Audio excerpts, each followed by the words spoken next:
Time only trailing by 2 points. Well, let's get the reaction now of the Pontypridd skipper, Neil Jenkins. He's talking to Will Chignall.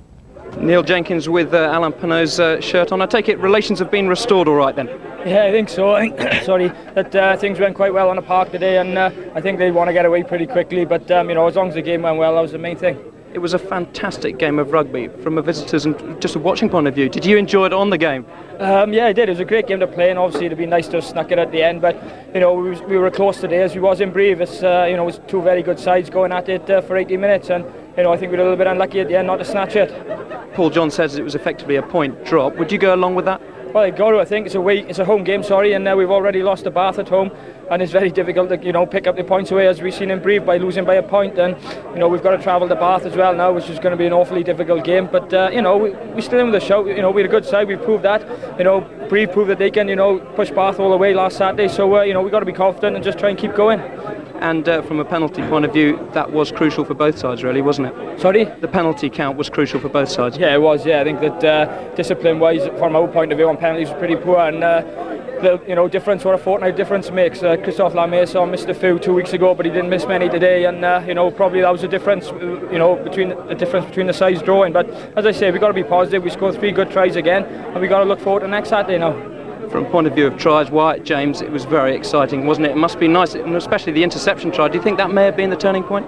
Well, I think so. I think we were something 26-18 up at the time, but you know, you can never count on your laurels. And Bath showed what a great side they are, and they come back, and you know, as I say, they deserve their drawn in. Neil Jenkins, thank you very much. Cheers. Thanks a lot. Over the last couple of weeks, Neil Jenkins has been a credit to Pontypridd, and once again he's being positive when it would be so easy to be negative. Well, with good you know, he's got good views there. You know, they have played exceptionally good rugby, and it's going to be difficult for, you know, obviously with Pontypridd next Saturday. You know, they're going to go there with a bit of confidence, and it's up to us at the rec to prevent them doing so. At the moment, we're in the pound seat, so to speak, you know, with at the top of the table, but we can't rest on our laurels. It's going to be very difficult, you know, as Neil said. They went out to Brive and pushed them within a point. Here again, 29 all. Tough group, isn't it? You know, Bath here, within a couple of points. So it's going to be a difficult game next Saturday. And to talk about Neil Jenkins' performances, he linked very well today with Paul John once again. Paul John is a very effective launchpad, isn't he? They're the strength of the Pontypridd team, I think. If you've got halfbacks of this calibre, you can actually stay against teams like Brive, even when you don't get ball. They didn't today, but when John gets half a yard, well, he's very dangerous player. He's got great acceleration. Classic Welsh scrum half yard. He's very low to the ground and bursts through the trap, doesn't he? Good trajectory. He does. If there is a gap, he does spot it very well, and he's also got a very good service in him. So they team up well in tandem, Neil and himself. You've got a great plethora of Welsh scrum halves at the moment, haven't you, of the highest quality? Yes, with Rob Howley and Hugh Harris, who's coming along well as well. So it's you know, it's one area where we have some strength and depth. Let's have a look at some of the key players for the French side. Alan Pinot. Perhaps we were talking in here while the game was going on, Stuart. Alan Pinot didn't release his backs, although he had a pretty obviously good game. He didn't release his backs as best as he has done on some occasions. No, he didn't, but he's a decision maker, and his forwards were giving Pontypridd a bit of a hammering. Every now and again, you see moments of great skill like that from Pinot. It's easy to say, why didn't he do it? But it was a game of percentages for Brive because they had control up front, and I thought he played the percentages very well. I mean, he kicks beautifully with that left foot behind. Yeah, he's got a siege gun boot in him, no doubt about that. Yeah. And the fact he's left-footed as well causes some problems to the opposition. They're not used to playing against left-footed outside halves. But as Stuart said, the fact that the Brive forwards give him such a platform, he really could pick and choose his moments. And in midlife, a little bit easier for him. He had an easy ride there outside half today. I mean, Stuart, was his decision-making what you'd expect from him?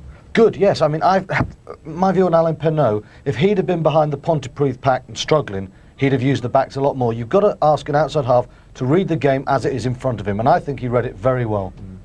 OK, well, let's have a look at some of the second half action now, and the Garrett Lewis try, and it was a real opportunist moment there, wasn't it, for the Pontypridd winger? Yeah, I think good defence on Ponty's part here. You know, they pushed up on the line, they forced a 50-50 pass, and I think the flanker took his eye off the ball when he saw David James coming to hit him. Garrett Lewis, good poacher's try as a winger, up on the line.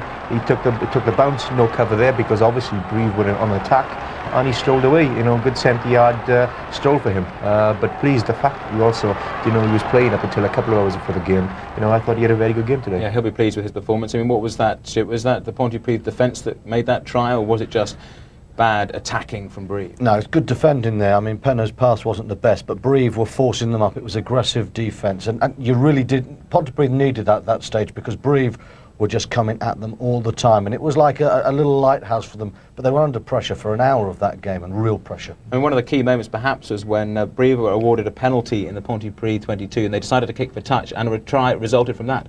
But again, they've got a clear tactical game plan. They're stronger than Pontypridd in the tight. They needed the try, why not go for it? And this, I thought, Jan, was a lovely double play. We all expected the drive. Yes, and a top back, and the flanker came round, and possibly a little bit fortunate with the fact the ball came loose into Trevor's hands, but a lovely set-piece move here, and a good tackle by Phil John, but the ball popped up, and a good try.